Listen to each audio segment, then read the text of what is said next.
Bonjour tout le monde, alors là je suis en train de prendre soin de la moto parce qu'il y a du sable qui est rentré dans le carbu et j'ai vraiment pas envie d'abîmer le moteur prématurément. Et Jean-Jacques va faire la même chose Salut, ça va? pour vraiment prendre soin de tout ça. Voilà. Bon alors il s'avère que c'était un petit peu plus compliqué avec sa moto.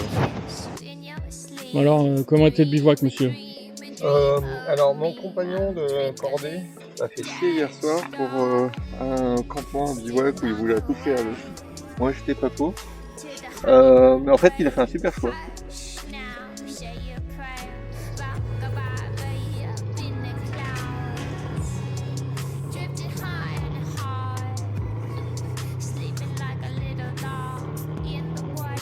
Bon, pendant que Jean-Jacques il vérifie son huile parce qu'on a eu du mal à faire la vidange, on voit l'autoroute, la route d'à côté. Là, je vais aller voir parce qu'on entendait bien la mer. Donc on longe ces falaises depuis beaucoup de kilomètres.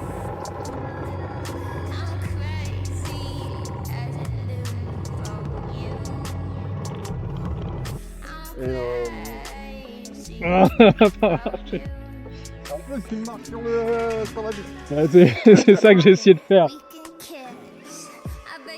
Là, tout à l'heure, on avait vraiment beaucoup de vent et du sable qui traverse la route. Là, je suis pas sûr qu'on l'entende. Là on va rencontrer un couple qui est parti de Cap Nord et qui descend jusqu'à Cap de Bonne-Espérance. Et il s'appelle bikepacker.dk sur Instagram.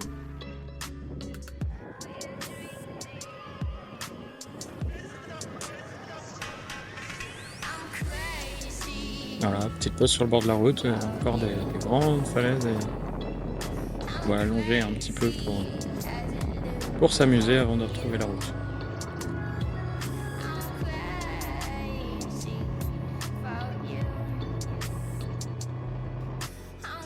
Route qui est assez droite et longue et pour le moment ça va.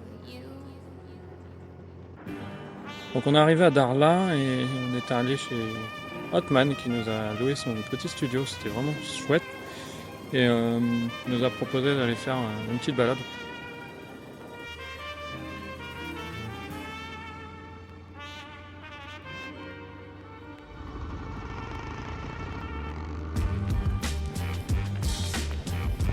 Le port de pêche est vraiment tout au bout de la presqu'île et c'est vraiment sur toute la surface de la plage, c'est assez impressionnant avec une sorte de bidonville pour permettre aux pêcheurs de vivre un petit peu plus sur place. Et ensuite on a même eu la chance d'aller jusqu'au nouveau port de pêche où ils ont fait une île artificielle où il y a tous les gros bateaux. C'est la première fois qu'Hotman arrivait à passer toutes les barrières à moto, il l'avait déjà fait en voiture.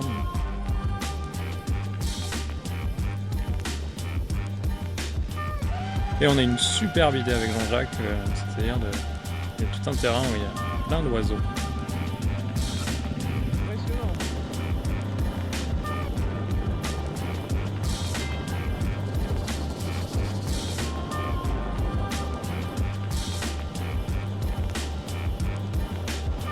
Le lendemain, petite balade pour aller voir la dune blanche. Voilà, il y a beaucoup de sable et je vais être le seul à aller jusqu'au bout parce que les autres préfèrent faire attention. La dune blanche qui est tout au bout là.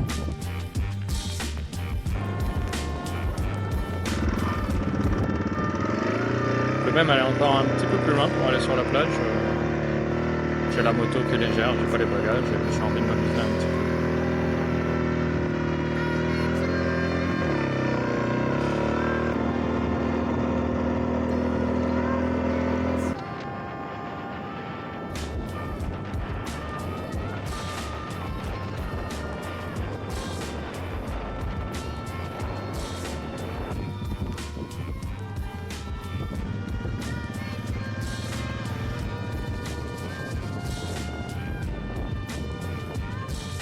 J'essaye de guider un peu Hotman.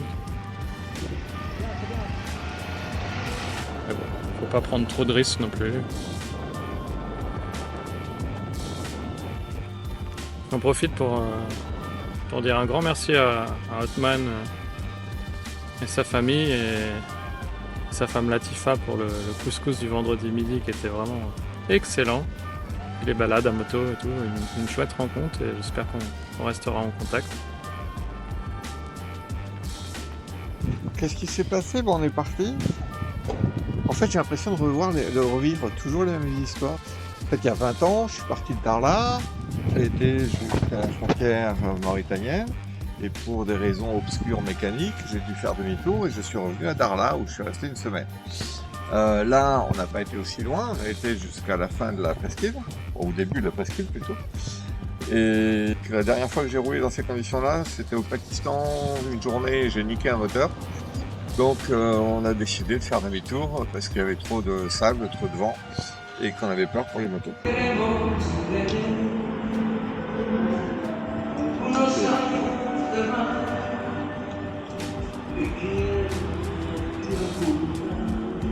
Ça y est, le lendemain il fait beau, on décide de partir, il est un peu tard. Et, petit poste de police à la sortie de Darla. Bon, il y a encore un petit peu de vent, mais franchement ça va, c'est pas du tout comparable à la veille. Donc pourquoi s'est-on arrêté au milieu du désert? Alors voyons voir, qu'est-ce qui se passe là-dedans? Montre-moi ce qu'il y a dans la... Ah mais c'est tarte au citron! Oh là là, regardez le gourmand là! Regardez la face de la gourmandise! Du sucre?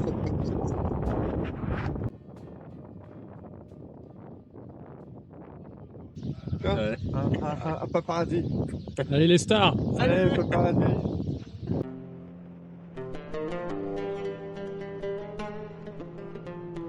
On fait les derniers kilomètres jusqu'à la frontière entre le Maroc et la Mauritanie où on va passer donc 3 heures pour faire tous les papiers.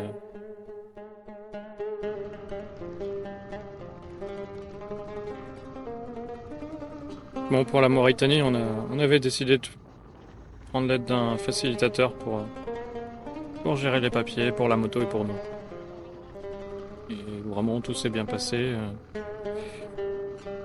On est sorti, le vent s'est levé, on a fait la route jusqu'à Nouadhibou pour aller se reposer et manger.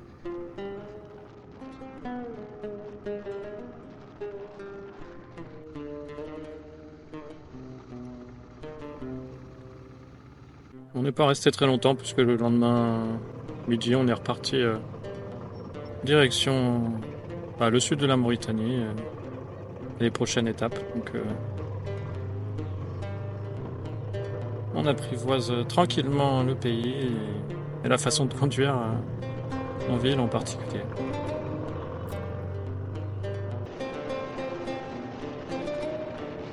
Donc là en arrière-plan vous pouvez voir les voitures qui récupèrent les gens qui prennent le train de minerai de fer qui est assez connu dans le coin.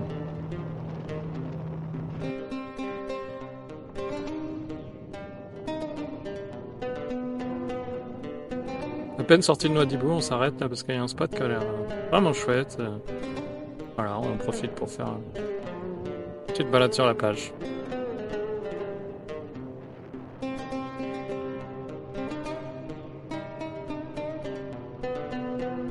Où je disais que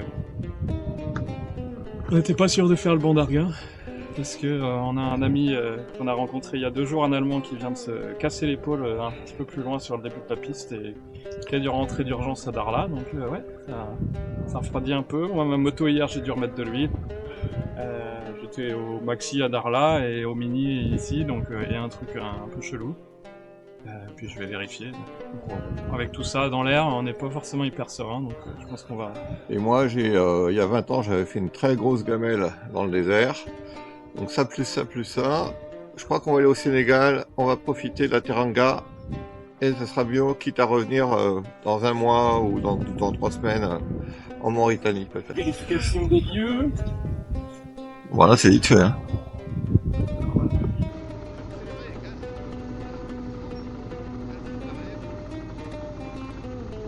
Et voici à quoi ressemblent les petits villages en Mauritanie. Donc il y a beaucoup de sable, des petites cahutes, et pas beaucoup de monde dehors. Donc plus tard sur la route, on décide finalement d'aller voir la mer. On n'a même pas 1 kilomètre, la route n'est pas loin. Et on se retrouve dans ce petit village de pêcheurs. On va enfin profiter de la plage. On trouve même des poissons, mais malheureusement, c'était l'heure de la prière. Un vendredi, on n'a pas trouvé de cuisinier, donc comme on avait très faim, on est reparti. Puis à Nouakchott, finalement, on s'est posé dans une auberge où on est depuis 2 nuits déjà, et puis on va passer le réveillon de Noël ce soir. Et normalement, on va repartir demain. Voilà, il y a des tentes sur le toit où on a du domicile et où je suis en train de terminer le montage de ma vidéo. Qu'est-ce que vous faites, monsieur? J'essaye d'enregistrer la voix off de la vidéo qui devrait sortir pour le réveillon. Ok. Vous êtes bien installé? Il y a pire, il y a mieux. J'essaye de trouver un endroit où il n'y a pas trop de bruit. D'accord. Bon, bah merci, c'est un plaisir de partager ces vidéos. Bon, j'essaye de faire une fin avec Jean-Jacques, mais c'est pas toujours facile parce qu'il dit pas mal de bêtises et moi aussi. Donc, en tout cas, c'est un plaisir. Et n'hésitez pas à partager. On vous souhaite un bon Noël. Et tu dis un bon Noël à tout le monde, hein. Bonne année. Bonne année. Ouais, Noël, ici, c'est un peu. Enfin, bref, on va essayer de bien bouffer quand même, hein. Vous connaissez un peu C'est un indispensable, hein, on est bien d'accord. le rituel de Jean-Jacques. Bon, allez, salut. Au Allez, plaisir. ciao.